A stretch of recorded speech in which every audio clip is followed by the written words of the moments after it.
Di video kali ini, kami akan membahas tentang sifat koligatif larutan dengan materi tekanan osmotik.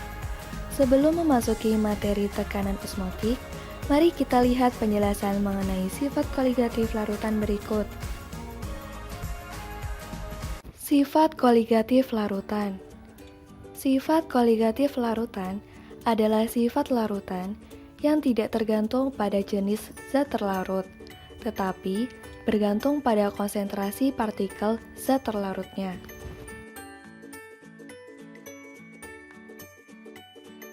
Osmosis. Osmosis adalah perpindahan molekul pelarut melalui selaput semipermeabel dari bagian yang lebih encer ke bagian yang lebih pekat, atau dari bagian yang konsentrasi pelarut rendah ke konsentrasi pelarut tinggi. Jika molekul seperti urea ditambahkan ke salah satu sisi membran, urea tidak akan dapat berdifusi melintasi membran karena urea berukuran besar dan bersifat polar.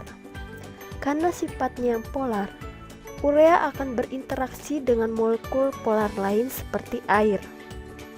Interaksi ini akan mengurangi jumlah molekul air bebas di sisi sebelah kanan. Dengan lebih sedikit molekul air bebas di sisi sebelah kanan, molekul air akan bergerak menuruni gradien konsentrasi ke sisi yang memiliki molekul urea. Karena lebih banyak molekul air yang bergerak ke sisi kanan, maka permukaan air di sisi kanan akan naik.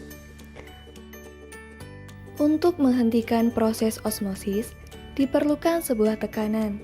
Tekanan ini disebut dengan tekanan osmotik atau osmotic pressure. Tekanan osmotik merupakan tekanan yang diperlukan untuk menghentikan aliran osmosis. Tekanan osmotik dilambangkan dengan P.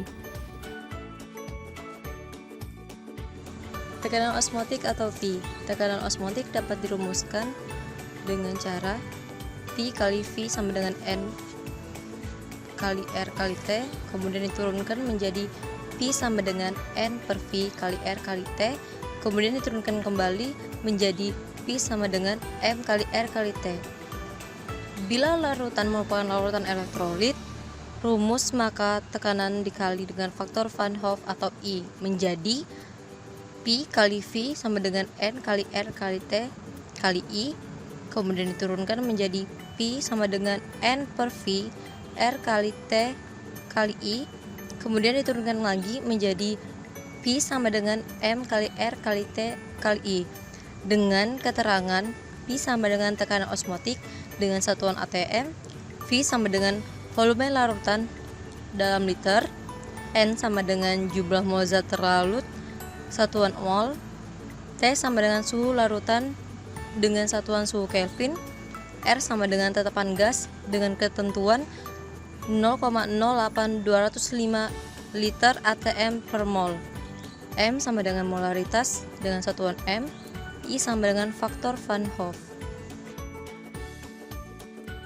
Dalam sistem osmosis terdapat 3 macam larutan berdasarkan tekanan osmotik, yaitu 1. Larutan hipotonik. Larutan hipotonik yaitu larutan yang mempunyai konsentrasi zat terlarut yang lebih rendah dengan larutan lain. 2. Larutan isotonik. Larutan isotonik yaitu suatu larutan yang mempunyai konsentrasi zat terlarut yang sama dengan larutan lain. 3. Larutan hipertonik. Larutan hipertonik yaitu larutan yang mempunyai konsentrasi zat terlarut yang lebih tinggi dengan larutan lain. Berikut penerapan tekanan osmotik dalam kehidupan sehari-hari adalah pada sel hidup. Pertama-tama, kandungan air yang melingkupi solusi lebih sedikit dibanding dengan sel yang ada di dalamnya.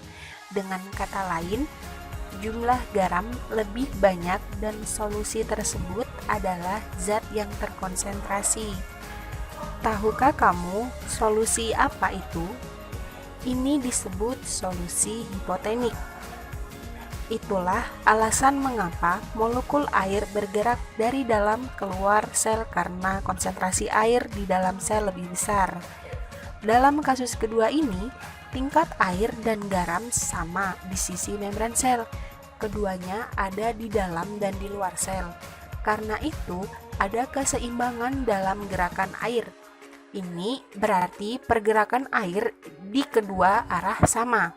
Hasilnya, ukuran sel tidak berubah, tetap sama. Apa kamu tahu disebut solusi apa? Ini disebut solusi isotonik. Dua larutan tersebut adalah isotonik saat konsentrasi air sama di kedua sisi semi-membran permeabel. Dan dalam kasus ketiga ini, sel dikelilingi oleh larutan encer, yaitu air dengan konsentrasi yang lebih tinggi, garam terlarut lebih sedikit, dan kandungan airnya lebih tinggi. Oleh karena itu, molekul air bergerak di dalam sel dan membuat membran membengkak. Solusi ini disebut solusi hipotenik. Dengan kata lain, larutan dengan air konsentrasinya lebih tinggi dibandingkan yang lain. Ini adalah bagaimana solusi dan perbedaan konsentrasinya membantu sel mempertahankan tekanan dan bertahan hidup. Gerakan molekul yang melintasi membran plasma juga dipengaruhi proses sederhana osmosis.